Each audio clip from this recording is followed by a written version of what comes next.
આકાશમાંથી અગનગોળા બરસી રહ્યા છે અને પારો 44 ડિગ્રી વટાવી રહ્યો છે. પણ શું આ આકરી ગરમીમાં પણ બિલ્ડરો મજૂરો પાસે કામ કરાવી શકે છે? જવાબ છે ના.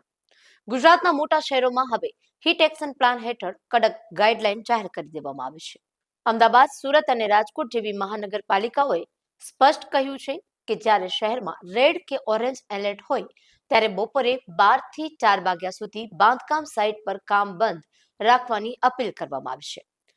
તંત્રએ બિલ્ડરોને કડક સૂચના આપી છે કે શ્રમિકોના સ્વાસ્થ્ય સાથે છેડા હવે સહન કરવામાં નહીં આવે.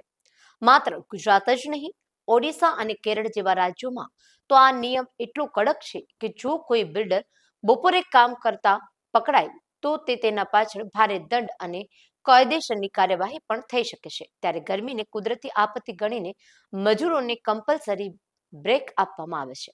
ગુજરાતમાં પણ હવે તંત્ર આ બાબતે એક્શન મોડમાં છે. યાદ રાખવું, આ માત્ર રજા નથી પણ શ્રમિકોના જીવ બચાવવાનો પ્રયાસ છે. જો કોઈ સાઇટ પર 12 થી 4 દરમિયાન કામ ચાલુ દેખાશે તો સ્થાનિક કોર્પોરેશન દ્વારા સાઇટ સીલ કરવા સુધીના પગલાં પણ લેવામાં આવી શકે છે. શ્રમિકોએ પણ જાગૃત થવાની જરૂર છે. જીવના જોખમે કામ કરવું એ મજબૂરી નથી પણ જોખમ છે. જો તમે બિલ્ડર કે કોન્ટ્રાક્ટર છો તો યાદ રાખજો, સાઇટ પર માત્ર બંધ રાખવું પૂરતું નથી. પીવાનું ઠંડુ પાણી, આરામ માટે છાંયડો અને ORS ના પેકેટ રાખવા પણ ફરજિયાત છે. જો હવે કોઈ મજૂર હીટ સ્ટ્રોક લાગશે તો તેની સીધી જવાબદારી તમારી રહેશે. કોર્પોરેશનની ફ્લાઇંગ સ્કોડવોર્ડ ગમે ત્યારે ચેકિંગ કરી શકે છે.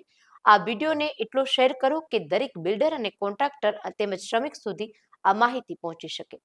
તમારી એક શેર કદાચ કોઈનો જીવ બચાવી શકે છે. ગરમીથી બચો અને સુરક્ષિત રહો. આપના પોતાના પ્લેટફોર્મ લલકારને લાઈક કરો, ફોલો કરો, સબસ્ક્રાઇબ કરો અને શેર કરો.